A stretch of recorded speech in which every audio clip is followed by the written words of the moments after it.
లూకా సువార్త 13వ అధ్యాయం 8వ వచనాన్ని కలిసి చూద్దాం. Gospel according to Dr. Luke chapter 13. Reading all together verse 8. లూకా సువార్త 13వ అధ్యాయము 8వ వచనాన్ని మనం కలిసి చూద్దాం. అయితే వాడు, అయ్యా, నేను దాని చుట్టూ త్రవ్వి ఎరువే మట్టుకు ఈ సంవత్సరం కూడా ఉండనిమ్ము. ఇంకోసారి చూద్దాం. అయితే వాడు, అయ్యా, నేను దాని చుట్టూ త్రవ్వి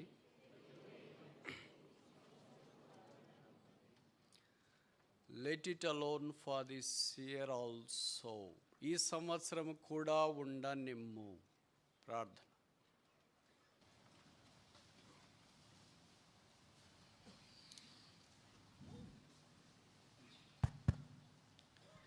ప్రేమగల తండ్రి, యేసుక్రీస్తు ప్రభు వారి సకలాశీర్వచన స్తోత్రములకు మించిన ద్వితీయ సత్యనామమున మీ పాద పద్మముల చెంత ప్రణతిల్లి ప్రణామములు ఆరోపించినట్లు మా గొంతులో ఊపిరించి మరొక సంవత్సరము 2వ మాసం మొదటి ప్రభుదినంలో ప్రవేశపెట్టిన నీ మహా కనికరము కొరకై ప్రణతిల్లి మిమ్మల్ని స్తుతిస్తున్నాం.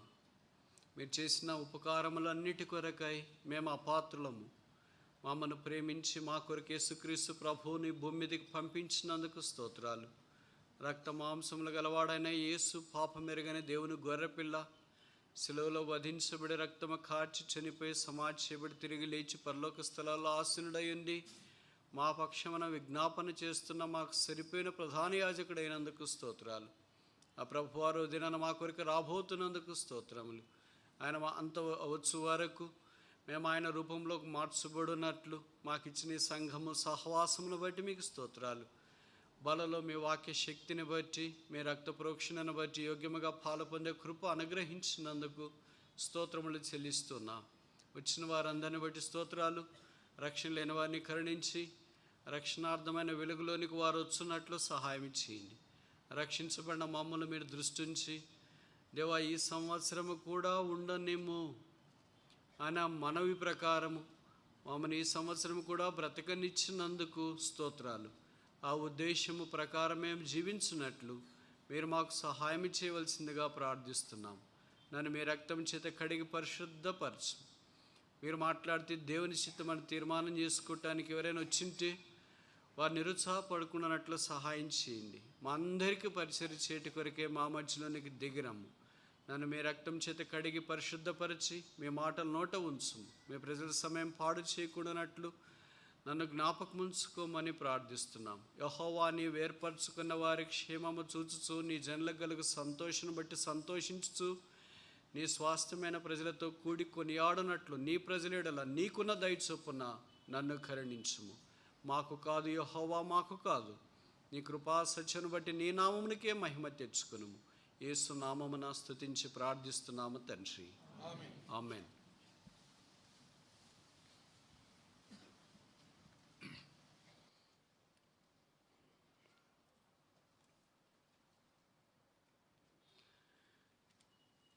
దేవుడు అనంత జ్ఞాని. ఆయన కనికరములు మితిలేనివి. ఆయన ఆశీర్వాదములు లెక్కింప శక్యము కానివి. అలాంటి వాటిలో ఒకటి దీర్ఘాయువు. దేవుడు కరుణించి ఈ సంవత్సరం చూచే అవకాశము మనకు అనుగ్రహించినాడు. ఈ సంవత్సరం చూడకుండా కొంతమంది మన మధ్యలో నుండి వెళ్ళిపోయారు. వారికంటే గొప్పవారమని కాదు, యోగ్యులమని అంతకంటే కాదు, ఆత్మీయులం అస్సలే కాకపోయినా మనం ఫలించున్నట్లు మన కొరకై విజ్ఞాపన చేసేవారున్న కారణం చేత ఈ సంవత్సరము కూడా ఉండనిచ్చినాడు. Let it alone for this year also. ఈ సంవత్సరం కూడా ఎందుకున్నాము అంటే పోయిన సంవత్సరం జీవించినట్లు జీవించడానికి కాదు. ఏదైనా మెరుగైన ఆత్మీయమైన మెట్టు, ఆత్మీయమైన విషయంలో తేడా కలిగి ఆయన కోరినట్లు, ఆయనకు సమీపముగా ఉన్నట్లు జీవించాలని ఆయన అభిలాష. ఇక్కడ చదివిన వాక్య భాగము మనకు సుపరిచితము. ఇది యేసు ప్రభు వారు చెప్పిన ఉపమానం. అదొక అందమైన ద్రాక్ష తోట, మధ్యలో ఒక అంజూరపు చెట్టు ఉంది. దాదాపు 3 ఏళ్ళుగా దాంట్లో ఏమైనా ఫలము దొరుకుతుందేమో అని ఆ యజమానుడు చెట్టు దగ్గరకు వస్తూ ఉన్నాడు. కానీ చెట్లు పండ్లు ఏమీయో దొరకలేదు. అందుకే దీన్ని నరికివేయము, దీని వలన భూమి వ్యర్థమై ఎందుకెళ్ళాలి అని తోటమాలితో యజమాని చెప్పినప్పుడు తోటమాలి చేసిన మనవి, అయ్యా ఈ సంవత్సరము కూడా ఉండనిమ్ము. కానీ ఈ సంవత్సరం కూడా మనం ఉన్నామంటే ఎవరో తోటమాలి మన కొరకు విజ్ఞాపన చేశారు, let it alone for this year also. ఎందుకు ఉండాలా? ఫలించటానికి. ఎంతకాలం నుండి ఫలించట్లేదు? 3 సంవత్సరాల నుండి ఫలించట్లేదు. అంటే అంతకుముందు అంతా ఫలించారా? 4 ఏళ్ల క్రితం ఫలించారా? 5 ఏళ్ల క్రితం ఫలించినారా? లే. మరి 3 సంవత్సరాల నుండి ఫలించట్లేదంటే ఇది వేరే కథ. ఇప్పుడు దాని గురించి నేను చెప్పదలుచుకోలేదు. కానీ చెట్టు ఫలించాలనే దేవుని యొక్క అభిలాష.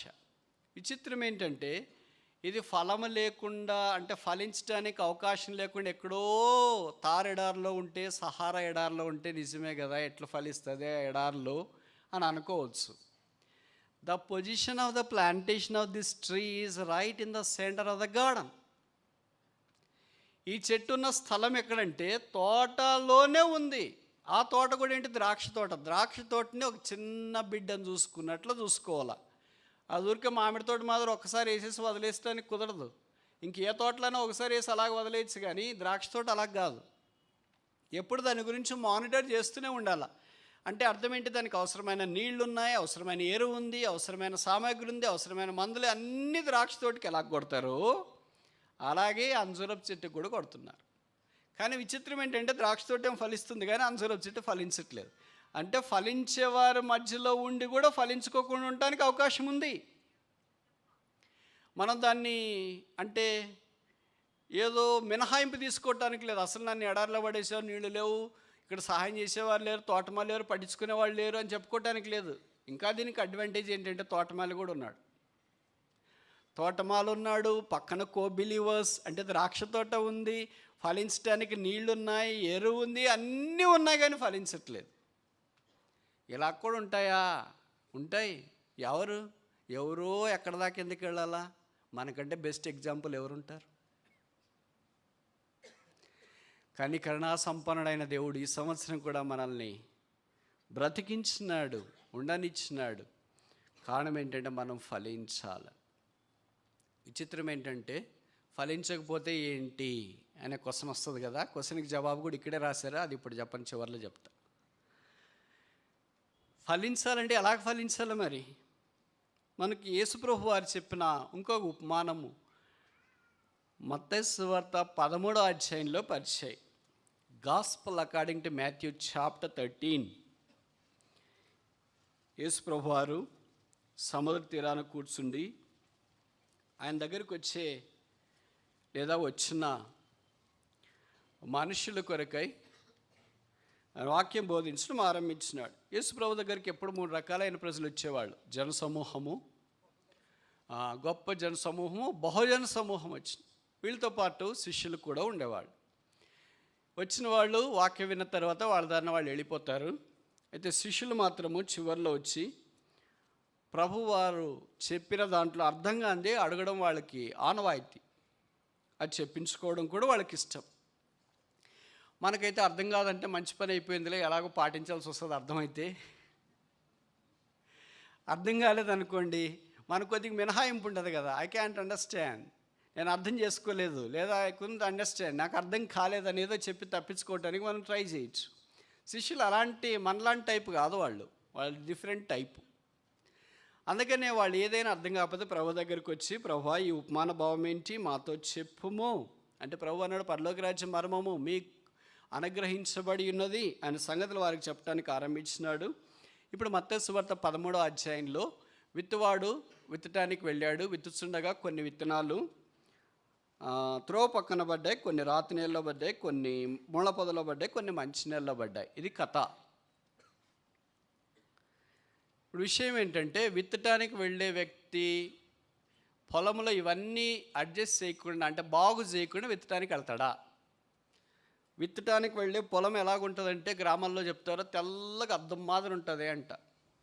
అంటే అద్దం మీద మరక ఎలాగ లేకుండా ఉంటుందో అలాగ పొలంలో గడ్డి కానీ, ముళ్ళు కానీ, రాళ్ళు కానీ, తుప్పలు కానీ ఏం లేకుండా విత్తటానికి పొలాన్ని అంత శుభ్రం చేస్తారు. సాధారణంగా దారమ్మడి పోయే వాళ్ళకి తెలుస్తుంది ఈ పొలం విత్తటానికి శుభ్రంగా ఉంది అని. అది శుభ్రంగా లేకపోతే అర్థం ఏంటంటే, ఈ పొలాన్ని ఈసారి విత్తట్లేదు, వదిలేసినారు, లేకపోతే ఇంక తర్వాత ఆలస్యంగా భవిష్యత్తు సిద్ధం చేస్తారేమో అని ఇట్టే అర్థమవుతుంది. అయినా పొలంలో ఏమొచ్చినాయంటే దారి వచ్చింది, అయినా పొలంలో ఏమొచ్చినాయంటే రాళ్ళు వచ్చినాయి, అయినా పొలంలో ఏమొచ్చినాయంటే ముళ్ళ పొదలు కూడా వచ్చినాయి. అక్కడ ఎందుకు ఇత్తేవాళ్ళు వెళ్ళి ఎత్తారు? మంచినీళ్ళు ఎత్తవచ్చు కదా, ఇత్తేవాళ్ళకి తప్ప రాదా? మన మాదిరి అనుభవం లేనివాళ్ళ? అట్టేం కాదు. ఒక మనుషుడు విత్తడానికి వెళ్ళాడు. ఇజ్రాయెల్ దేశంలో విత్తడం ఆనవాయితీ 2 రకాలు. మొదటిది ఏంటంటే, ఒకవేళ వాళ్ళు విత్తడానికి వెళ్ళినప్పుడు ఒక గంప, పెద్ద గంప ఉంటుంది కదా, బుట్ట, అలాంటి బుట్ట తీసుకొని దాని ఒక చివరన ఈ భుజానికి ఆనించుకొని ఇంకో చివరిని చేయబట్టుకొని ఇలా చేతి మీద పెట్టుకొని ఒక పిడికెడు విత్తనాలు తీసుకొని వెజలుతా పోవడం అనేది వాళ్ళకు ఆనవాయితీ. మనం అది పెద్ద సమతలమైన పొలాలు ఉండవు, వందల వేల ఎకరాలు, ఎత్తు పొలాలు, కొండలు, లోయలు అలాగుంటాయి కనుక విత్తడం మాత్రం ఇదే చాలా మంచి మెథడ్ అని. అందుకని ఇలాగ విత్తేటప్పుడు ఏం జరుగుతుందంటే, గాలి వచ్చింది అనుకోండి, కరెక్ట్ ఈ విత్తనం ఇక్కడ పడాలనుకునింది మిస్ప్లేస్ అవుతుంది. అంటే మనము అనుకున్న దగ్గర అది పడకుండా ముందు కానీ వెనక కానీ పక్కన కానీ పట్టడానికి అవకాశం ఉంది. అక్కడ బహుశా త్రో ఉండొచ్చు, అక్కడ బహుశా రాయి ఉండొచ్చు, అక్కడ బహుశా ముళ్ళ పొదలు ఉండవచ్చు. అదొక రకమైన విత్తనం, విత్తే పద్ధతి. రెండో రకం ఏంటంటే, గాడిదని తీసుకొని వస్తారు. ఇది కూడా విత్తుతారా అంటే మరి విత్తుతున్నారు అక్కడ. ఇప్పుడు కాదు, ఇంతకుముందు యేసుప్రభు దినాల్లో. ఇప్పుడు అంతా latest technology. Israel is known for the world as a top class leader in agriculture. ఎవరైనా అగ్రికల్చర్ సైంటిస్టులు ఉంటే మీకు భవిష్యత్తు తెలిసి ఉంటుంది అనుకుంటా. No country ever beats Israel in 6 domains and one of the domain is agriculture. అదే దేవుని యొక్క వాగ్దాన నెరపు. అరణ్యములో నేను త్రోవను కలగజేస్తా, ఎడారి ఉల్లసించి కస్తూరి పుష్పాలు పూసే సౌకర్యవార్థమైన భూములన్నీ ఎడార్లు అయిపోతుంటే, ఎడార్లు ఎలాగ మార్చబడుతున్నాయి? అందంగా పూల తోటలుగా మార్చబడుతున్నాయి. అఫ్కోర్స్ అది దేవుని యొక్క ఉద్దేశం, అది వేరే విషయం అనుకోండి. ఇప్పుడు మన భాగానికి వస్తే రెండవది ఏంటంటే, గాడిదని తీసుకొని వస్తారు. దానికి గంత కడతారంటే మధ్యలో ఒక బస్తా, మీరు బియ్యం బస్తా లాంటివి చూసింటారు కదా, అలాంటి బస్తాలో విత్తనాలు వేస్తారు. ఆ వైపు ఈ వైపు మధ్యలో గాడిద వీపు మీద వేస్తే ఆ వైపు ఈ వైపు కింద చిన్న రంధ్రం చేస్తారు. ఇప్పుడు గాడిదని ఆ పొలంలో పోనిస్తారు. మీకు తెలుసు కదా, గాడిద చక్కకు బొమ్మ అంటే తప్ప ఇంకెట్ల బొమ్మ అన్నా కూడా పర్ఫెక్ట్ మ్యాచ్.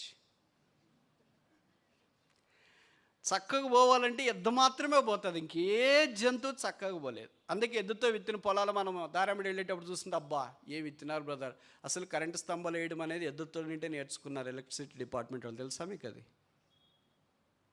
ఇంకోసారి చెప్పనా? అంత నేరుగా వెళ్తుంటే వెనకున్న వ్యక్తి ఏం దానికి చెప్పాల్సిన పని లేదు. అవి దే ఆర్ సో ట్రైన్డ్. అంత చక్కగా నేరుగా వెళ్తూ ఉంటుంది. దాన్ని ఏం కదిలించాల్సిన పనిలే, కొట్టాల్సిన పనిలే. కొట్టే ఎద్దులకు కదిలించాల్సిన ఎద్దులు అవి ఎత్తడానికి తరం కావు, అవన్నీ వేరే పని కొరకు వాడతారు. ఆ ఎద్దులు వేరే, ఈ ఎత్తడానికి వచ్చి ఎద్దులు వేరే. అది ఎక్స్క్లూజివ్ ఆక్సిజన్. అలాగ నేరుగా వెళ్తుంటాయి. కానీ గాడిదలు అలాగ వెళ్ళవు కదా. ఎద్దులు మరి ఎందుకు వాడట్లేదంటే, సారవంతమైన భూమి ఒక ఫ్లాట్ మాదిరి అక్కడ కనిపించదు, ఎగుళ్ళు దిగుళ్ళు ఉంటుంది కనుక ఎద్దులు అక్కడ ఎత్తడానికి పనికిరావు. అందుకే గాడిదైతే మనకి ఇర్రెగ్యులర్గా పోవటానికి అంతకంటే బెస్ట్ అనిమల్ ఇంకేది లేదనుకుంటా. అందుకని ఇప్పుడు దానికి చిన్న అవతలోకి ఇవతలోకి రంధ్రం చేసి దాన్ని పోవిడిస్తే అది పోతూ ఉంటుంది. అటు పోవద్దంటే ఇటు వస్తుంది, ఇటు పోవద్దంటే అటు పోతుంది. సరే, ఇంకా మనం ఉదయం నుండి సాయంకాలం దాకా దాంతో అరిసెలోగా ఎక్కడ పడాలో విత్తనాలు అక్కడ తప్ప మిగతా చోట్లంతా పడిపోయి ఉంటాయి. అది రెండవ పద్ధతి. అందుకే ఆ 2 పద్ధతులు ఏదో ఒక పద్ధతి వాడేవాళ్ళు కనుక విత్తనాలు కొన్ని పక్కన పట్టడానికి అవకాశం కలిగింది. ఆ విత్తనము దేవుని వాక్యం. విత్తువారు దేవుని పరిచారకులు. పొలము మనిషిని యొక్క హృదయం. ఇప్పుడు చేరి వచ్చిన మనలోనికి దేవుని యొక్క వాక్యము పరిశుద్ధాత్మ దేవుడు పంపించి విత్తాలని కోరుతున్నాడు. దీంట్లో 4 రకాలు ఉన్నాయి. మొదటి రకం చుట్టానికి ప్రయత్నం చేస్తాం. మత్తయి సువార్త 13వ అధ్యాయం, మాథ్యూ చాప్టర్ 13 వర్స్ 19, 13-19. మత్తయి సువార్త 13వ అధ్యాయం 19వ వచనం. ఎవడైనను రాజ్యమును గూర్చిన వాక్యం వినియు గ్రహింపకుండగా దుష్టుడు వచ్చి వాని హృదయంలో విత్తబడిన దాన్ని ఎత్తుకొని పోవును. త్రోవ పక్కన విత్తబడినవాడు వీడే. వాక్యం వింటున్నాడు కానీ గ్రహించట్లేదు. ఎందుకు గ్రహించట్లేదు? చెవి గలవాడు వినను కాకని వాక్యంలో రాశారు. మరి చెవి ఉంది, వింటున్నాడుగా, అంటే మనసు ఉండాలిగా. వడ్డీ చెవి ఒకటి ఉంటే కుదరదుగా. అందుకని వాక్యం అందరిలో కార్యసిద్ధి కలగదు. ఎవరైతే గ్రహించడానికి ఇష్టపడతారో వారిలో కార్యసిద్ధి కలిగిస్తారు. ఎవరైతే గ్రహించడానికి ఇష్టపడట్లేదో పక్కన ఒక ఆయన వస్తాడు ఎత్తడానికి. ఎక్కడ స్థలానికి మనం విత్తడానికి వెళ్ళినా పక్కన ఇంకో బ్రదర్ ఉంటాడు. ఏం పేరు ఆయన పేరు? మన ఫ్రెండ్ దుష్టుడు. ఇక్కడ రాసినారు, ఇత్తే పొలంలోకి దుష్టుడు ఎందుకు వచ్చినాడు? ఇంట్లో ఉండొచ్చుగా, కాలేజీకి వెళ్ళొచ్చుగా. అక్కడ చాలామంది ఉన్నారు కదా. అక్కడుండే రిప్రజెంట్స్ అక్కడున్నారు, ఇక్కడుండే రిప్రజెంట్స్ ఇక్కడున్నారు. ఈ ఇంట్లో ఉండటానికి ఇష్టపడతారు. మనమైన ఇంట్లో ఉండటానికి ఇష్టపడతాం కానీ పొలానికి ఏం వెళ్తాంలే అని అసలు పొరపాటును కూడా సాతాన్ never takes rest. Is always busier than all the people put together in the whole world. అందుకే పొలానికి కూడా వచ్చేసాడు. మామూలు పొలానికి వెళ్ళాలంటే చాలా కష్టం. అంత ఫిట్గా ఉంటేనే పొలానికి వెళ్తాం. అన్ఫిట్గా ఉన్న వాళ్ళంతా పొలానికి వెళ్ళరు. షుగర్, బీపీ, కర్రలు పట్టుకొని పొలానికి వెళ్తారా? అలా కుదరదు కదా. మరి సాతానికి అలాంటివన్నీ ఏం లేవు. Absolutely fit, stunning 6 pack. అందుకని ఇప్పుడు విత్తేవాళ్ళతో పాటు ఆయన కూడా నేరుగా వచ్చేసాడు. ఎక్కడైతే విత్తనాలు పడుతున్నాయో గ్రహించుకోలేకపోతున్నారో ఆ విత్తనాలు దుష్టుడు ఎత్తుకొని పోయాను. ఎత్తుకొని పోయేటప్పుడు ఎవరో ఒకళ్ళు ఆపొచ్చు కదా. అయ్యా ఎందుకు ఎత్తుకెళ్తామని. దుష్టుడిని ఎలాగ ఆపుతాం? ముందే దుష్టుడు ఆపితే ఇంకేమైనా ఉందా? అన్నీ చూసుకునే ఆపుకోవాలి. మనకు కూడా అంత పవర్ ఉందా లేదని మనం బ్యాక్గ్రౌండ్ చూసుకోవాలి కదా. అలాగ లేకుండా దుష్టుని మనం ఆపటానికి వీల్లేదు. అందుకే వాడు ఎత్తుకొని పోవును. త్రోవ పక్కన విత్తబడినవాడు వీడే. కొంతమందికి దేవుని యొక్క వాక్యం వారి దగ్గరికి వచ్చినప్పుడు వారు వింటారు కానీ గ్రహించని కారణం చేత దుష్టుడు అంటే సాతాను వారిలో వాక్యమును ఎత్తుకొని పోతున్నాడు. అందుకే వారు నిష్ఫలులు అవుతున్నారు. వాక్యం వారిలో కార్యసిద్ధి కలిగించట్లేదు. ఎవరు ఇలాంటి గుంపు? ఒక ఉదాహరణ బైబిల్లో చూస్తామా? లూకా సువార్త, gospel according to doctor Luke chapter 7, లూకా సువార్త 7వ అధ్యాయం వర్స్ 30, 7:30. లూకా 7:30. పరిసయ్యులను ధర్మశాస్త్రోపదేశకులను అతని చేత బాప్తిస్మం పొందక తమ విషయమైన దేవుని సంకల్పమును నిరాకరించిరి. తమ విషయమైన దేవుని సంకల్పం. అప్పుడు బాప్తిస్మ ఇచ్చి యోహాను వచ్చి కాలం సంపూర్ణమైన దేవుని రాజ్యం సమీపించినది, మారు మనసు పొంది సువార్తను నమ్మడని యూదయారణ్యంలో కేకలేసి ప్రకటిస్తూ ఉంటే విన్నవాళ్ళు కొంతమంది వచ్చి పాపాల గురించి ఒప్పుదల కలిగిన వారే మారు మనసు పొంది బాప్తిస్మ తీసుకోవడానికి యోర్దాను నదిలో క్యూ కట్టిపోయారు. వారందరికీ ఆయన బాప్తిస్మ ఇస్తుంటే ఆ సంగతి వేరే వాళ్ళకి తెలిసింది. ఎలాగనేది అప్పట్లో వాట్సాప్, సోషల్ మీడియా లేకపోయినా ఇంకా పవర్ఫుల్గా వ్యాపించింది. అందుకే వాళ్ళు వెళ్ళి చెప్పేసరి శాస్త్రులకు పరిచయాలకు, అయ్యో మన మధ్యలోకి ఒక ఆయన వాక్యం చెప్పడానికి వచ్చినట్టు చాలా కూరడు, అసలు డ్రెస్ కూడా సరిగా లేదు తెలుసా, ఏం తింటాడు ఏం లేదో తెలుసా, మైక్ కూడా ఏం లేదు, అంతా వెరీ వెరీ సింపుల్గా ఉన్నాడు. But powerful message brother. ఎలాంటి పవర్ఫుల్ మెసేజ్? మాకంటే బాగా చెప్తాడు అన్నారు శాస్త్రుల పరిచయాలు. అయ్యో అసలు మీరు మెసేజేనా?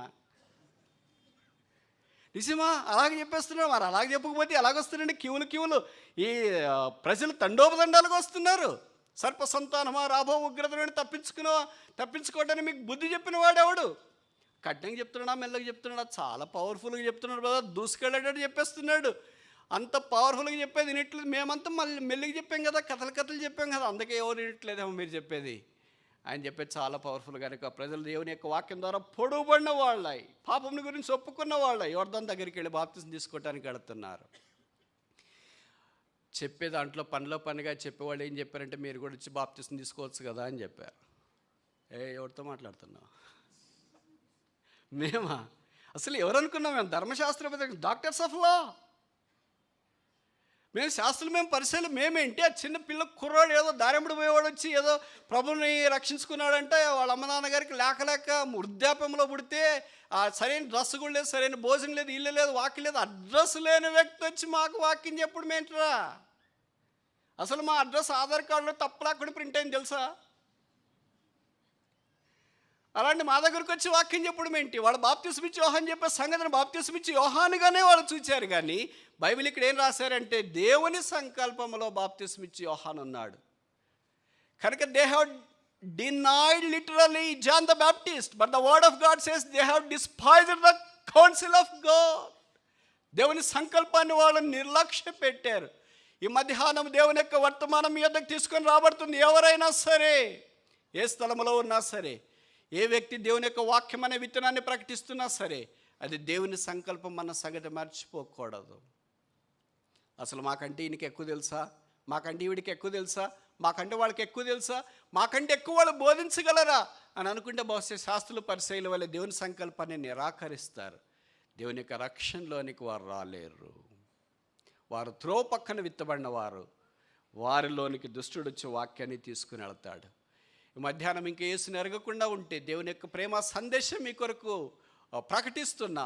పాపుల రక్షకుడైన యేసు, పాపులను ప్రేమించడానికి భూమి మీదకి వచ్చిన యేసు, పాపుల కొరకై చనిపోవటానికి శిలువ మీదకి వెళ్ళిన యేసు, పాపముగా చేయబడిన యేసు, రక్తము కార్చి చనిపోయి సమాధి చేయబడి తిరిగి 3వ దినాన్ని లేపబడి పాపాత్ముడైన మానవుణ్ణి ఆ పాపం యొక్క ఉచ్చులో నుండి, సంకెళ్ళలో నుండి, చీకట్లో నుండి, బానిస బ్రతుకులో నుండి తీసుకొని వచ్చి తన యొక్క సింహాసనం మీద ఆసనించేయాలనే పూర్వకాలంలో చేసిన అభిలాషను యేసు ప్రభు వారు మనలో నెరవేర్చాలని సంకల్పించినాడు. ఆ యేసు రక్షణ నీకొద్దా? ఆ రక్షణ పొందకుండా బహుశా నీ దగ్గర ఉన్న డబ్బో, కులమో, మతమో, ప్రాంతమో, బ్యాక్గ్రౌండో ఏదో ఒక గ్రౌండ్ ఆలోచించుకనా నాకెందుకు ఇప్పుడు యేసు ప్రభు అసలు మా మందిరంలో వాక్యం చెప్పవలసిన వాళ్ళంతా మా వాళ్ళే, మాకు తెలిసిన వాళ్ళే, అంకుల్ తెలుసు, ఆంటీ తెలుసు, వాళ్ళు తెలుసు, వీళ్ళు తెలుసు, అంత బ్యాక్గ్రౌండ్, నీకు ఫుల్ బ్యాక్గ్రౌండ్ ఉంది. But there is no underground. That underground is called holy ground. మోషేతో ప్రభు అన్నాడు, నీవు నిలిచిన స్థలము పరిశుద్ధ స్థలం. The place where thou standest is holy. అదే యెరూషలేముకు వెలుపటున్న కల్వరి కొండ. ఆ పరిశుద్ధుడైన రక్షకుని యొద్దకు నీవు తిరిగి వచ్చినప్పుడు రక్షణ, పాపక్షమాపణ, మానమనసు పొందటానికి వీలవుతుంది. ఈ సంవత్సరం కూడా దేవుడు ఎందుకు కూడా ఇచ్చినాడు తెలుసా? రక్షణ పొందటానికి, ఇష్టానుసారంగా హైదరాబాద్ వీధులు, పాత స్థలాలు తిరగటానికి కాదు. నన్నెవరేం చేసుకుంటారు? నేను రక్షించబడను, మందిరానికి రాను, బైబిల్ చదవను, ప్రార్థన చేయను, ఇంట్లో మోకరించను, అయినా నాది క్రైస్తవ కుటుంబమే. మా భక్సింగ్ గారు మా ఇంటికి అడుగు పెట్టాడు, అంకులోళ్ళు వచ్చి ప్రార్థన చేశారు. అసలు పేరు పెట్టిందే అంకులోళ్ళు. అంతా బాగుంది. కానీ ఉదయం ప్రభువుకి అర్పించినావా? ఉదయం అర్పించకపోతే దేవుని యొక్క దృష్టిలో నువ్వు సామాన్యమైన వ్యక్తివి. దేవుని నిరాకరించడానికి, తృణీకరించడానికి ఓ మానవుడా, నువ్వెంతటి వాడవు? దేవునితో పెట్టుకుంటావా? యోబు గ్రంథంలో రాయబడింది ఏంటంటే యెహోవా సైన్యముని ఎవడు లెక్కించగలడు? ఆయన పేరే సైన్యములకు అధిపతియగు యెహోవా. ఏంటి ఆయన సైన్యం? ఎంత ఆయన సైన్యం? ఎవరి సైన్యమైనా లెక్క పెట్టవచ్చు. దావీదు సైన్యం లెక్క పెట్టగలిగారు. అయితే దేవుని సైన్యాన్ని లెక్క పెట్టగలరా? దుస్సాధ్యం. దేవుని సైన్యంలో ఒక భాగం చెప్పనా? అసలు ఎక్కడో ఉన్న దేవుని గురించి ఎందుకు? దేవుడు అక్కడి నుండి ఆలోచించి చేతనైతే దేవుడు ఏమన్నా చేసుకోమని అనుకుంటావు. దేవుడు ఇక్కడ దాకా దిగి రావాల్సిన పని లేదు. ఒక సింపుల్ ఆయన సైన్యంలో ఒకే ఒకటి చెప్తా. ఇప్పుడు latest current rolling trend, corona virus.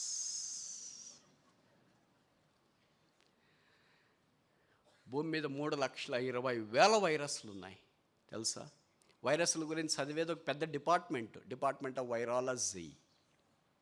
ఇక్కడ ఎవరైనా వైరాలజిస్టులు ఉన్నారేమో. చిన్న సూక్ష్మ ఇదేంటి మైక్రోస్కోప్లో కూడా చేయలేనంత అంత సులువైన అంత చిన్న వైరస్కి చైనా లాంటి పెద్ద దేశం గడగడ వణికిపోతుంది. That is the power of God. దేవుడు ఎక్కడో ఆకాశం నుండి భూమి మీదకి తిరిగి రావాల్సిన పని లేదు. చిన్న వైరస్లే. ఎబోలా అనే వైరస్ వచ్చింది ఇంతకుముందు సంవత్సరం అంతా. ఆఫ్రికా అంతా వణికిపోయింది చిగురుటాకు వల్లే. ఇప్పుడు కరోనా వైరస్ వచ్చింది. ఆసియా అంతా వణికిపోతుంది, ప్రపంచం అంతా వణికిపోతుంది. వైరస్లకి ఏ వణికిపోతుంటే ఇంకా దేవుడు దిగి వస్తే, దేవుడు తలంచుకుంటే, దేవుడు మాట్లాడితే, ఇప్పుడు చెప్పు, సమస్త సృష్టిని మహత్తు గల మాట చేత దేవుడు నిర్వహిస్తున్నాడా లేదా? ఏమైంది నీ ఎత్తు? ఏమైంది నీ సాఫ్ట్వేర్ ఉద్యోగం? ఏమైంది నీ బ్రతుకు? ప్రాణాలు అరిచేతులు పట్టుకొని దేశంకి వెళ్ళిన తర్వాత బతికితే చాలని బతుకు దేవుడు అని అక్కడి నుండి ముళ్ళ సర్దుకొని విమానం లేకపోయినా ఎక్కువస్తున్నావే. ప్రాణం అంటే అంత తీపి కదా, అంత మమకారం కదా. మరి భూమి మీద మానం వస్తుందని అంత మమకారం ఉన్నప్పుడు యేసు నరకకుండా ఈ లోకాన్ని విడిచిపెడితే నరకం ఉంది. అక్కడే బోలా లేదు, కరోనా వైరస్ లేదు, అగ్ని ఆరదు, పురుగు చావదు. అక్కడి నుండి మాస్క్ పెట్టుకొని వేరే ఫ్లైట్లు ఎక్కి ఇక్కడికి వస్తానంటే కుదరదు, అక్కడే ఉండాల. అగ్ని ఆరదు, పురుగు చావదు, ఆ వేదనకరమైన నరకము దేవుడిని నిరాకరించిన వారి కొరకై సిద్ధపరచబడింది. ఈ మధ్యాహ్నం నువ్వు అక్కడికి వెళ్ళాలని దేవుని యొక్క సంకల్పం కాచాలదు, కానేరదు. ఈ సంవత్సరం కూడా ఉండనిమ్ము, ఎందుకంటే రక్షించబడాలి, పాపక్షమాపణ, మారు మనసు పొందాలి. యేసు రక్తం ప్రతి పాపం నుండి కడిగి పవిత్రులుగా చేయను. ప్రభు అయిన యేసునందు విశ్వాసం ఉంచినప్పుడు నీవును నీ ఇంటి వారును రక్షింపబడతారు. విత్తువాడు పొలానికి వెళితే మొదటి రకం ఏంటంటే దేవుని సంకల్పాన్ని నిరాకరించిన త్రోపక్కలో ఉండేవాడు. రెండవ రకం కూడా ఉంది. మత్తయి సువార్త 13వ అధ్యాయం 20వ వచనం, మాథ్యూ చాప్టర్ 13:20. రాతి నేలను విత్తబడిన వాడు వాక్యం విని వెంటనే సంతోషంతో దాన్ని అంగీకరించేవాడు. అయితే అతనిలో వేరు లేనందున అతను కొంతకాలం నిల్చుని కానీ వాక్యం నిమిత్తం శ్రమైనను హింసైనను కలగగానే అభ్యంతర పడను. ఈ పొలంలో కనపడే రాయి లేదు, కనబడని రాయి ఉంది. కొంతమంది బయటికి చాలా గ్రాండ్గా కనిపిస్తారు, very appealing, stunning, but inside sinful. Two different pictures. ఈ పొలం అంతా చాలా శుభ్రంగా ఉంది, కానీ లోపలికి వెళ్తే ఇంకో సువార్తికి రాశాడు, చాలా మన్ను లేని రాతి నేల. ఏదైనా విత్తనం వేసిన తర్వాత విత్తనానికి ఉన్న స్వభావం ఏంటంటే లోపలికి వెళ్తుంది. కనుక మన్ను ఎక్కడ దాకా ఉందో అది ఎంత దాకా వెళ్ళాలో అంత దాకా వెళ్ళి అక్కడి నుండి మొలవటానికి ప్రయత్నం చేస్తుంది. కానీ అది కిందికి వెళితే అక్కడ ఏముందంటే రాయి ఉంది, దాంట్లోనంటే రాలేదు. ఆ రాయి ఏం జ్ఞాపం చేస్తుంది? ఇక్కడ రాయబడిన వాక్య ప్రకారం కొంతకాలం వారికి ఏం కలుగుతుంది? శ్రమ, హింస కలిగినప్పుడు నిలబడిన వాళ్ళు బాగానే నిలబడుతున్నారు, తర్వాత కలగగానే అభ్యంతర పడుతున్నారు. కొంతమంది కొత్తగా రక్షించబడిన వాళ్ళు, ఆయా సందర్భాల్లో రక్షించబడిన వాళ్ళు నిరుత్సాహపడి కృంగిపోతుంటారు. క్రైస్తవేతర కుటుంబాల నుండి రక్షించబడిన వాళ్ళు, ఇరుగు పొరుగు వాళ్ళు వీళ్ళు అంటుంటారు, అసలు నీకు ఈ రోగం ఎందుకు వచ్చిందో తెలుసా, నీ కష్టాలు ఎందుకు వచ్చినాయో తెలుసా, నీ వ్యాపారంలో ఎందుకు ఓడిపోయావో తెలుసా, మీ ఆయనకి ఇలాగ ఎందుకైందో తెలుసా, మీ ఆవిడకి ఇలాగ ఎందుకైందో తెలుసా, మీ పిల్లలు ఇలాగ ఎందుకయ్యారో తెలుసా, అసలు నువ్వు ఇలాగ ఎందుకయ్యావో తెలుసా. ఇవన్నిటికి కారణం ఏంటంటే యేసు ప్రభువుని నమ్ముకున్నందుకే. మేము చూడు ఎట్లున్నాము, అక్కడ దాకా చెప్పి ఆపేస్తే బాగుంటుంది, మళ్ళీ కంపారిజన్ చేస్తారు. చూడు మేము చూడు ఎట్టున్నాము, మా ఆయన ఎట్లున్నాడు, మా ఆవిడ ఎట్లున్నారు, మా పిల్లలు ఎలాగున్నారు, మా ఆస్తులు ఎలాగున్నారు, మా వ్యాపారం ఎలాగుంది. 3 పువ్వులు 6 కాయలుగా మేము వర్ధిల్లి విస్తరిస్తూ ఉంటే మా అబ్బాయి అమెరికాలో ఉన్నాడు, మా కూతురు ఆస్ట్రేలియాలో ఉంది, మా కొడుకు ఇంకెక్కడున్నాడు, యూకేలో ఉన్నాడు, అందరూ అక్కడ ఉన్నారు. పరలోక రాజ్యంలో మాత్రం ఒక్కళ్ళు కూడా లేరు. సరే మంచిది, అక్కడున్నారు ఇక్కడున్నారు, యేసులో ఎవరైనా ఉన్నారా? Is there anybody in Christ? క్రీస్తునందున్న వారికి ఏ శిక్షా విధియో లేదు. అప్పుడు నీకేమనిపిస్తుంది? నిజమే కదా, నేను యేసు ప్రభువుని నమ్మినందుకే ఇది కదా. ఇంకా వాళ్ళు చెప్తారు, నువ్వు వాక్యం చదవడం మానేయి, చర్చికి వెళ్ళడం మానేయి, ఇతరులు పిలిపించుకొని ప్రార్థన చేయడం మానేయి, ఇవన్నీ నువ్వు మానేసినావు అనుకో, అన్నీ దెబ్బకు సెట్ అయిపోతాయి. ఒకవేళ నువ్వు అలాగ మానేస్తే 1 వారం 2 వారాలకి కొన్ని సెట్ కావచ్చు. అప్పుడు నీకేమనిపిస్తుంది? అయ్యే నిజమేనే అని అనిపిస్తుంది. అప్పుడు నువ్వు 2వ రకం, రాతి నేలలో పడిన విత్తనము లేదా భూమి లాంటి వ్యక్తి. హింస కలగగానే, బాధ కలగగానే, ఇబ్బందులు కలగగానే, అవి ఎంతకాలం కలుగుతాయి? ఇక్కడ రాయబడి కొంతకాలం బాగున్నావు, దాని తర్వాత ఇవన్నీ కలగగానే దాంట్లో నుండి వెళ్ళిపోతూ ఉన్నారు. ఎవరు వీళ్ళు? ఉదాహరణకి యోహాను సువార్త 6వ అధ్యాయం 66, జాన్ చాప్టర్ 6:66. యోహాను 6:66, జాన్ చాప్టర్ 6:66. యోహాను 6:66. అప్పటి నుండి ఆయన శిష్యుల్లో అనేకులు వెనక తీసి మరెన్నడూ ఆయనను వెంబడింపలేదు.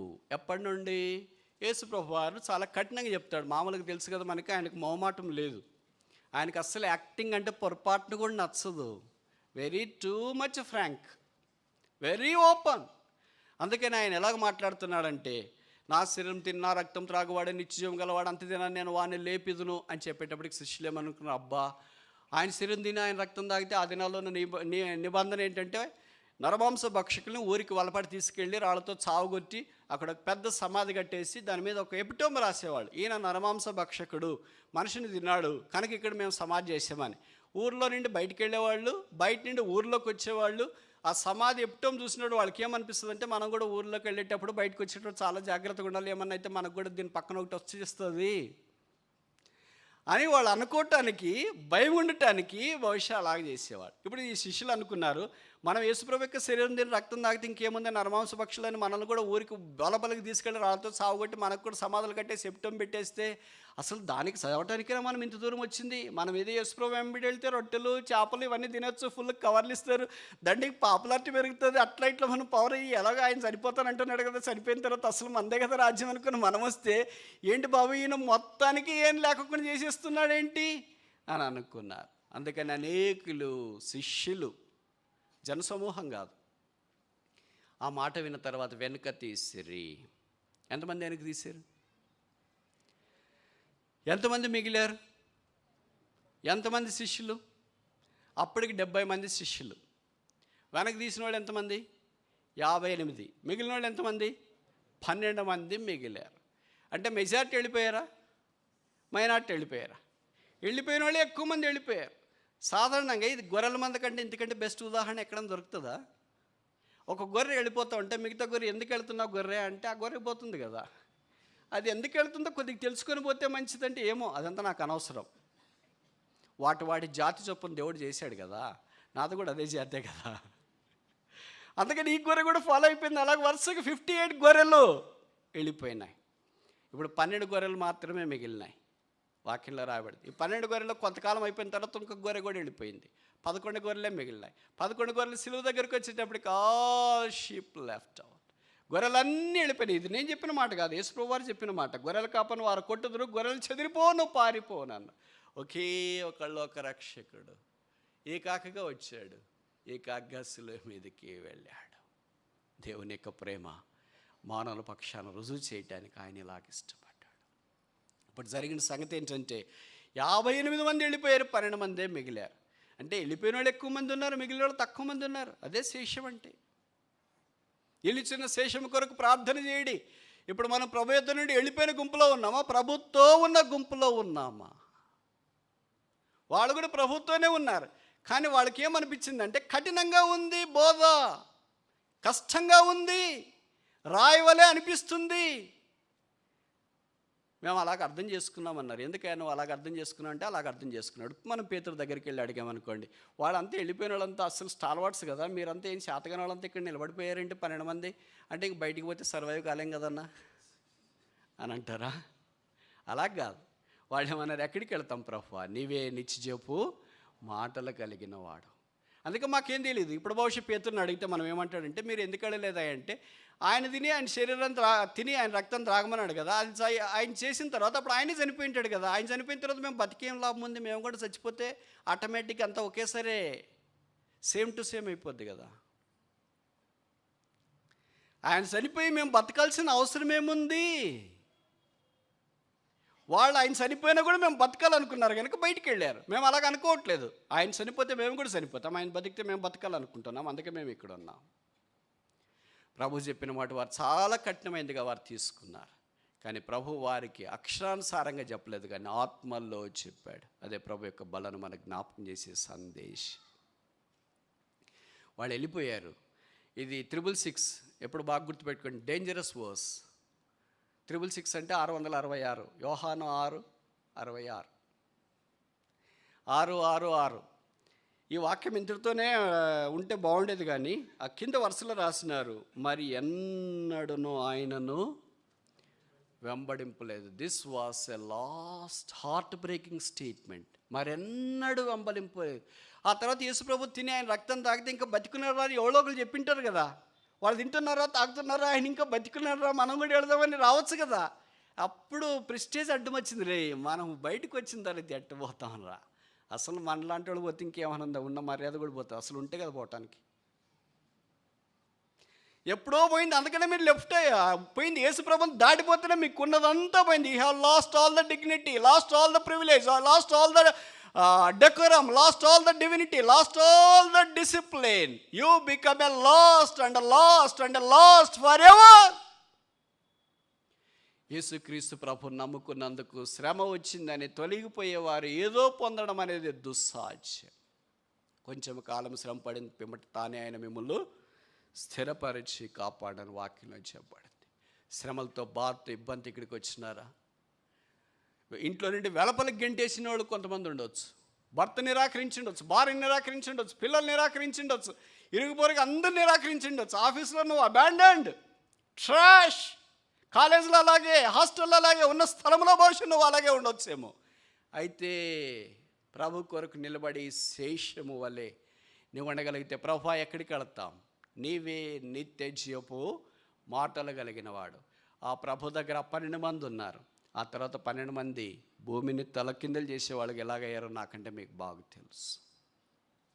ఇప్పుడు నా పాయింట్ ఏంటంటే, వెళ్ళిపోయిన 58 మంది ఏమయ్యారు? ఎక్కడుంది అడ్రస్? ఎక్కడుంది ఆధార్ కార్డు? ఎక్కడున్నాయి? They are gone. అంతే. ప్రభులో నుండి వెళ్ళిపోతే నీకు అస్సలు అడ్రస్ లేదు తెలుసా, కార్డే లేదు తెలుసా. ప్రభులో ఉంటే ఇప్పుడు పేతురికి, మిగతా శిష్యులైన వారందరికీ, తర్వాత అపోస్తల కార్యాల వారికి ఒక అడ్రస్ ఉంది. అపోస్తలైన వాళ్ళకి పేరుంది. వారు దేవుని చేత బలముగా వాడబడినట్లు వాక్యం మనం చూస్తూ ఉన్నాం. ఈ సంవత్సరం కూడా ఉండనేమో. నేను ఈ మాటలు చెప్తున్నా, మీరు అనొచ్చు, బ్రదర్ ఈ కష్టాలు, ఈ బాధలు, ఈ శ్రమలు అసలు మేము భరించలేకపోతున్నాం. పోయిన సంవత్సరమే భరించలేకపోయినాం. ఈ సంవత్సరం ఏమైనా మాకు బాగుంటుందేమో అని అనుకున్నాము. లోకంలో ఉన్నంతకాలం బహుశా ఇది ఇలాగే ఉంటుంది. ఈ శరీరము ఈ లోకాన్ని విడిచిపెడితేనే అవి మనల్ని విడిచిపెడతాయి. అవి అంటే శ్రమలు, కష్టాలు, బాధలు, ఇబ్బందులు, కన్నీరు, రోగాలు, వేదనలు, కృంగుదలలు, అవమానాలు, ఇవన్నీ ఏదో ఒకటి ఒకటిపోతే ఒకటి, ఒకటిపోతే ఒకటి, ఒకటిపోతే ఒకటి, ఒకటిపోతే ఏదో ఒకటి అవుతూనే ఉంటుంది. ఇది సీరియల్ రియాక్షన్ మాదిరి జరుగుతూనే ఉంటుంది జీవితంలో. అయితే ప్రభువును వెంబడించట్లో వెనకంచి వేయకూడదు. ఈ సంవత్సరం కూడా ఉండనేమో. కొన్ని విత్తనాలు త్రోవ పక్కన పడ్డాయి, దేవుని సంకల్పాన్ని నిరాకరించినారు. కొన్ని విత్తనాలు రాతి నీళ్ళలో పడ్డాయి, శ్రమ హింస వస్తే వాళ్ళు వెళ్ళిపోయారు. ఏమైపోయారో తెలియదు. మూడవది మత్తయి సువార్త 13వ అధ్యాయం, మాథ్యూ చాప్టర్ 13. మత్తయి సువార్త 13వ అధ్యాయం 22 verse 22. Matthew chapter 13 verse 22. ముండ్ల పొదలలో విత్తబడినవాడు వాక్యం వినవాడే కానీ ఐహిక విచారమును, ధనమోసమును, ఆ వాక్యమును అణచివేయను గనుక వాడు నిష్ఫలుడగును. ముళ్ళ పొదలు ఎలాగొచ్చినాయి? ముళ్ళ పొదలు ఇవన్నీ శుభ్రం చేయకుండా ఎత్తేసారా?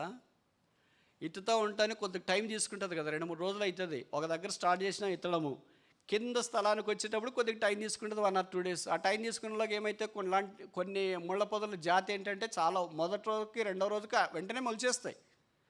ఎందుకంటే మంచి విత్తనాలు మొలవటానికి టైం తీసుకుంటుంది, కానీ చెడు మొలవటానికి టైం తీసుకోవాల్సిన అవసరం లేదు. Over night sin has a power to develop in over night like a virus. అలాగే రాత్రి 2 రోజులకి 3 రోజులకి ముళ్ళ తుంపలన్నీ వచ్చేసినాయి. అవి ఎలాగ పెరిగేసినాయంటే దానికి ఆర్గానిక్ ఎరువు వేసిన దానికంటే ఎక్కువ పెరిగేసాయి. వీటికి అన్నీ ఎరువేసినా కూడా ఇవి ఎరువును వినియోగించలేకపోయినాయి కనుక ఇవి మొలిచినాయి, కొద్దిగా పెద్ద అయ్యాయి. కానీ ముళ్ళతుప్పలు వచ్చి వాటిని అణిచి వేశాయి. ఏంటి ముళ్ళతుప్పలు? ఐక్య విచారము, ధనమోసం. ఎప్పుడు చింత చింత చింత చింత చింత. A.W. టోజన్ అని ఒక భక్తుడు అన్నాడు, a worrying Christian can never be a true Christian. ఒకసారి చెప్పనా? A worrying Christian can never be a true Christian. చింతించే క్రైస్తవుడు నిజమైన క్రైస్తవుడు కాదు అంట. ఇదే డెఫినేషన్ మనం ఎదురుకు పెట్టుకుంటే నాకు తెలిసి మనలో 90% గాన్. మనకి ఎప్పుడు చింతే. అసలు యేసుప్రభువు వారు కొండ మీద ప్రసంగంలోనే చెప్పాడు కదా, మీరు చింతించొద్దు చింతించొద్దు చింతించొద్దు అంటే అర్థం ఏంటి? చింతిస్తున్నారనే అర్థం. పేతురు రాసిన 3వ పత్రికలో ఆయనే చెప్పాడు కదా, ఆయన మీ విషయమై చింతించున్నాడు కనుక మీ చింత యావత్తు ఆయన మీద వేడి. బహుశా చింతన గురించి పేతురు కంటే ఇంకెవరికి ఎక్కువ తెలిసిస్తుంది. ఎందుకంటే ఆయన చాలా విషయాల్లో చింతించేవాడు. వాళ్ళ అత్తగారికి బాగాలేదంటే ఇంకా అబ్బో మా అత్తగారి కంటే జ్వరం అంటే ఏమైపోతుందని పక్కన వాళ్ళు చెప్తారు కదా. పోయినసారి ఆ ఇంటి పక్కన ఎదురుగా ఆమెకు కూడా జ్వరం వచ్చింటే ఇదే వయసులో ఉంటే ఆమె రాత్రి చనిపోయి. ఎవళ్ళు వచ్చి పేతురికి ఇలాంటివి చెప్పేటప్పటికి, లేకపోతే పేతురు గారు భార్యకి చెప్పేటప్పటికి ఆమె చెప్పేస్తాను, నువ్వు యేసుప్రభుతో పాటు తిరుగుతానే ఉన్నావు, ఒక రోజన్నా ఆయన తీసుకుని వచ్చి ప్రార్థన చేయొచ్చు కదా, రేపు ఎల్లుండి ఆలస్యం అయిపోతే మా అమ్మ ఏమైపోతుందో. మా అమ్మ చావాలని నీకు ఉందిలే మనసులో, బయటికి మాత్రం ప్రార్థన చేస్తున్నావు కుటుంబ ప్రార్థనలో. ఇలాగ మాట్లాడేటప్పటికి పాపం ఆయనకి టెంపరేచరే రైజ్ అయిపోయింది అనుకుంటా. ఊరే యేసుప్రభు దగ్గరికి వచ్చి, ప్రభా నువ్వు రాకపోతే నేను మాత్రం ఇంటికి పోను, అసలు సిస్టర్ పొందనట్లేదు తెలుసా నీకు, అసలు వాళ్ళ సంగతి మీకు తెలియదు, మీరేం పెళ్లి చేసుకోవట్లేదు కనుక, చేసుకోలేదు కనుక మీరు చాలా సరదాగా ఉన్నారు, అసలు మాకు ఎన్ని కష్టాలు ఉన్నాయి, మీరు వచ్చేసి ప్రార్థన చేయండి, ఎలాగైనా మా అత్త బాగా కావాలి, బాగా అయితేనే నా భార్యని నన్ను ఇంట్లో ఉండిస్తుంది, లేకపోతే ఇంకా ఎగ్జిట్ ఆధార్ కార్డు ఇచ్చేసి బయట పంపిస్తుంది. బైబిల్లో రాయబడింది, ప్రభువారు పేతురు అత్త ఇంటికి వెళ్ళి ఆమె కొరకు ప్రార్థన చేసిన బైబిల్లో రాయబడింది, ఆమె లేచి ఉపచారము చేయసాగాను. కనుక చింత రోగాన్ని గురించి చింత, బట్టల గురించి చింత, కొంతమందికి భోజనాన్ని గురించి చింత, ఎప్పుడు చింతలే ఉంటాయి. నేను ఎప్పుడు చెప్తున్నా, 3 రకాలైన మనుషులు ఉన్నారు కదా, లేదా మతస్థులు ఉన్నారు కదా.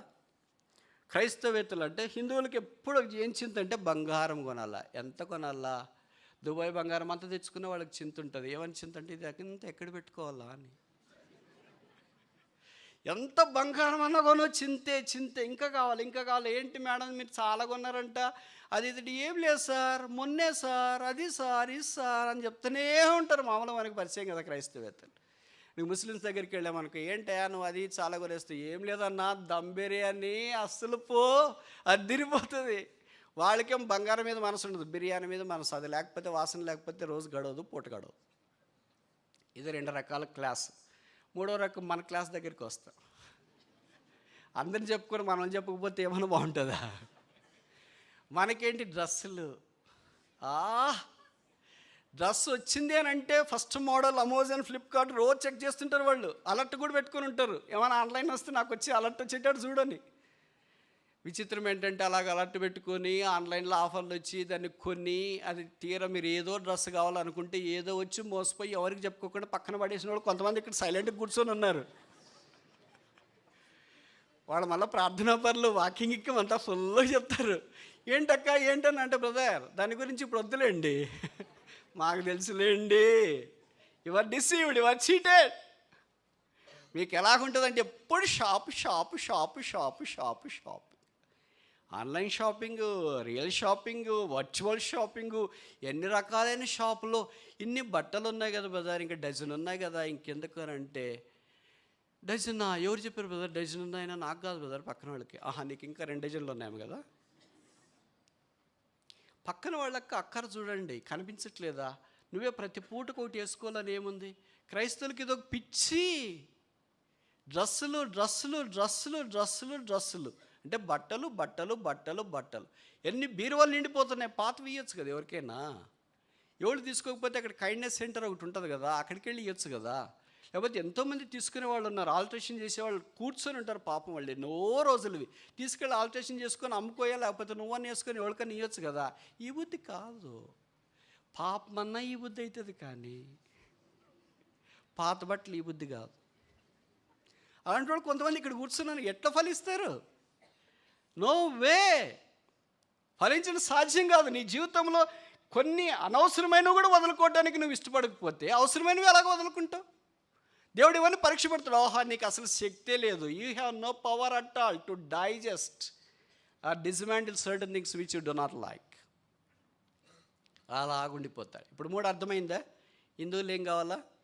బంగారం కావాలా. ముస్లిమ్స్కి ఏం కావాలా? బిర్యానీ కావాలా. క్రైస్తవులకి ఏం కావాలా? బట్టలు కావాలా. దీంతోనే లోకం వాళ్ళకి ఐహిక విచారం, దీని గురించి ఆలోచన, దీని కొరికే ధనమోసం. మోసాలు బైబిల్లో 5 ఉన్నాయి, దాంట్లో ఒక మోసం ఏంటంటే ధనమోసం. ఇప్పుడు వాటిని గురించి మనం ఆలోచించాం, కానీ దానికి ఉదాహరణ మనకు ఒక బ్రదర్ కనిపిస్తాడు. ఆయన చాలా మంచోడే, బాగా వాక్యం తెలిసినోడే, కానీ విచిత్రం ఏంటంటే వాక్యాన్ని అంగీకరించటానికి ఇష్టపడినవాడు కాడు. అందుకే మత్తయి సువార్త 19వ అధ్యాయం, మత్తయి సువార్త 19వ అధ్యాయం.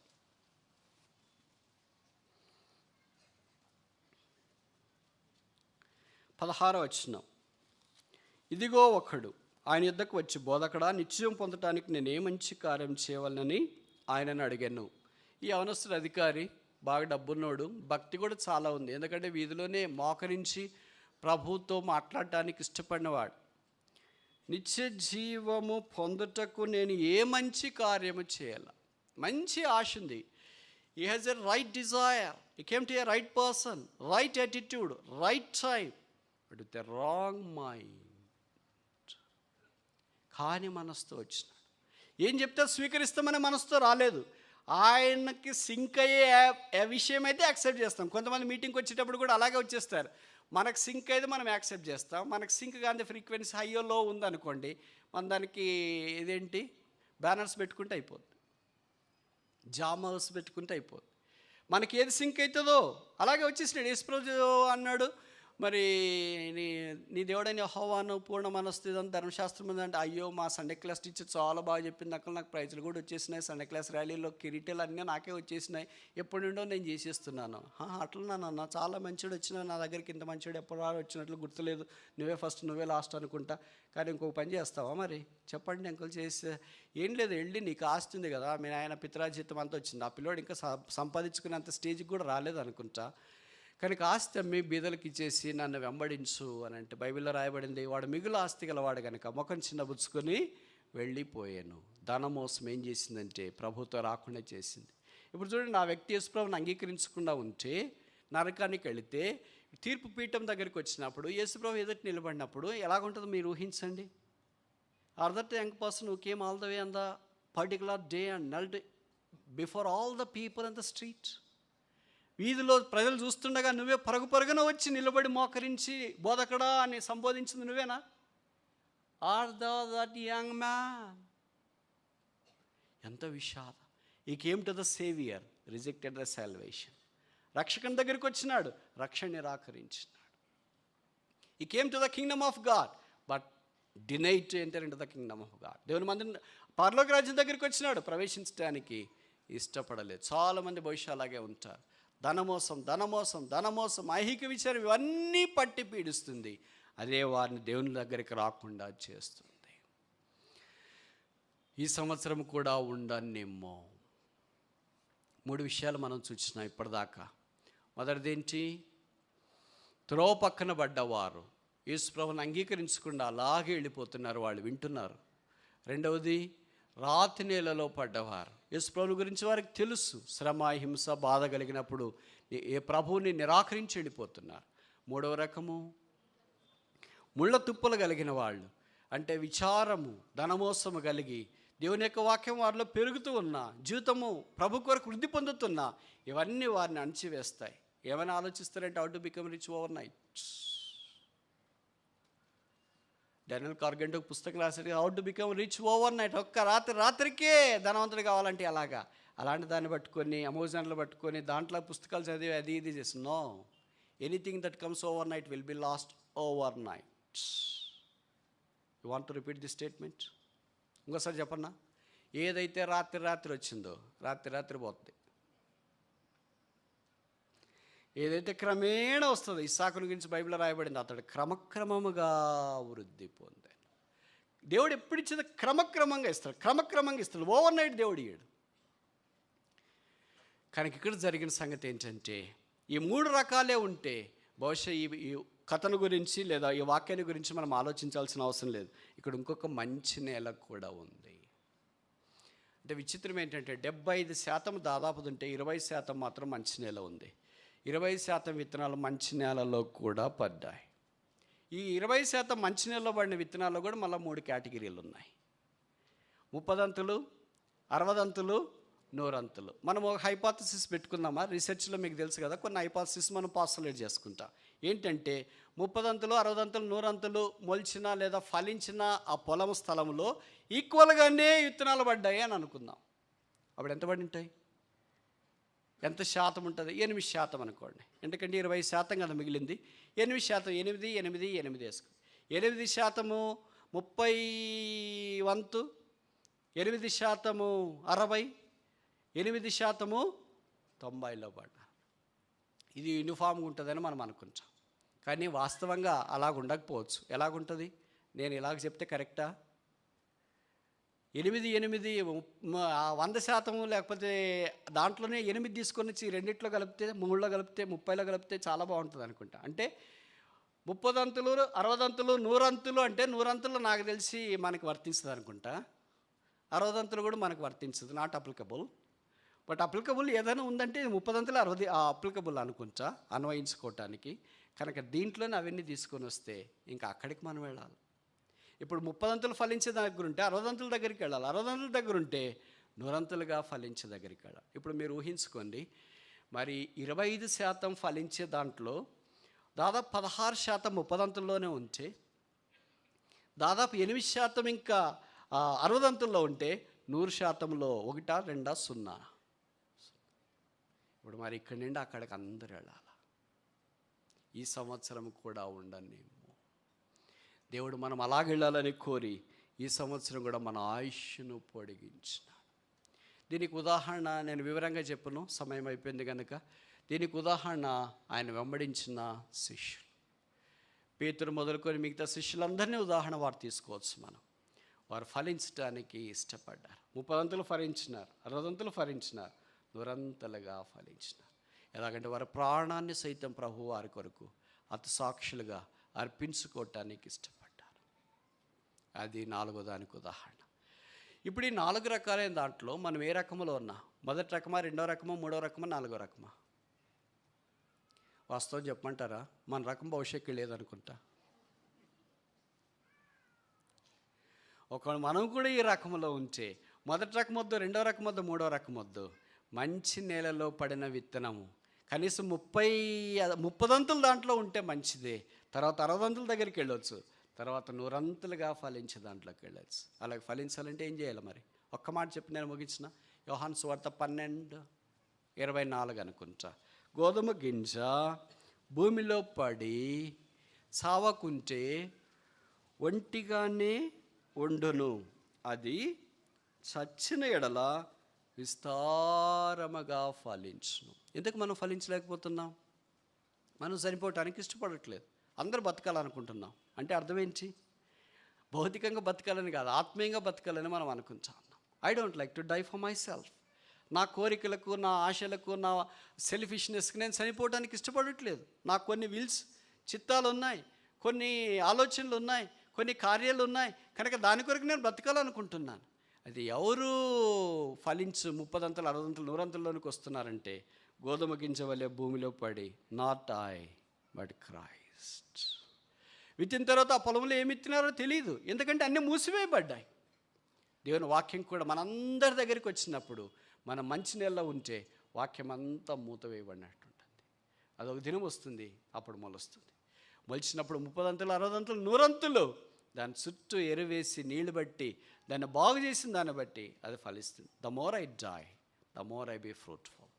ఎంత ఎక్కువగా చనిపోవడానికి ఇష్టపడతానో అంత ఎక్కువగా నేను ఫలవర్తంగా ఉంటా. మనం బహుగా ఫలించాలని తండ్రి యొక్క కోరిక. అందుకే యోహాను 15:16 చెప్పబడింది, మీరు వెళ్ళి ఫలించుటకును మీ ఫలం నిలిచిండుటకును నేను మిమ్మల్ని ఏర్పరచుకొని నియమించితిని. ఈ సంవత్సరము కూడా ఉండనేమో. ఎందుకు ఉండనిచ్చినాడంటే మన 30 అంతుల నుండి 60 అంతులు, 60 అంతుల నుండి 100 అంతులు ఫలంలోనికి రావాలని దేవుని అభిలాష. మరి ఫలిస్తామా? మన కొరకు తోటమాలి ప్రార్థన చేస్తున్నాడు, ప్రభువా ఈ సంవత్సరము ఒక్కటే ఉండనేమో. Let it alone this year also. ఈ సంవత్సరము కూడా ఉండనేమో. మీరు వస్తారు కదా, చూస్తారు కదా, నేను చుట్టూ పాదులు తవ్వుతా, ఎరువేస్తా, అది ఫలిస్తే ఇప్పుడు చెప్తా ఏంటి, ఫలించకపోతే ఏంటి. మనకు కావాల్సింది నెగిటివ్ రిపోర్ట్ కదా. ఫలించకపోతే ఏంటి, అవుట్కమ్ ఏంటి? అక్కడ రాయబడింది. ఏం రాయబడింది?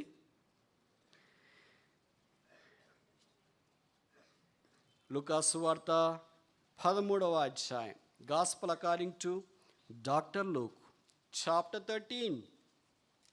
లూకాసు వార్త 13వ అధ్యాయం 9వ వచనం. ఇది బైబిల్లో ఉంది, మన జీవితంలో లేకపోతే బాగుండు. అది ఫలించినా సరే లేని ఎడల చదవరా ఎవరు? నేను చదవను. అది ఫలించినా సరే లేని ఎడల వద్దు. గొడ్డలి చెట్టు దగ్గరికి వచ్చింది, ఎప్పుడైనా నరకొచ్చు. గొడ్డలి ఎక్కడో ఉందని కాదు, చెట్టు వేరున గొడ్డలి ఉంచబడినది. అది ఫలించినా సరే, ఆప్షన్ ఉంది. ఫలించకపోతే ఏంటి ప్రభువా? డాష్. నరికేస్తాడంటే ఎలాగ నరుకుతాడో తెలియదు. అయ్యో నువ్వే వేసావు కదా, నువ్వు ఎలాగ నరుకుతావు? వేసాను నేనే, మరి నరికేస్తున్నావు. ఎందుకు నరికేస్తున్నావు? అంతకుముందు వచనాల్లో చెప్పబడింది, ఈ నేల ఏల వ్యర్థమైపోవును. God doesn't like life should be wasted. Waste కావడమే దేవుడికి ఇష్టం లేదు, వ్యర్థమైపోవడం దేవుడికి ఇష్టం లేదు. దీని బదులు ఇంకొక చెట్టు వేస్తా.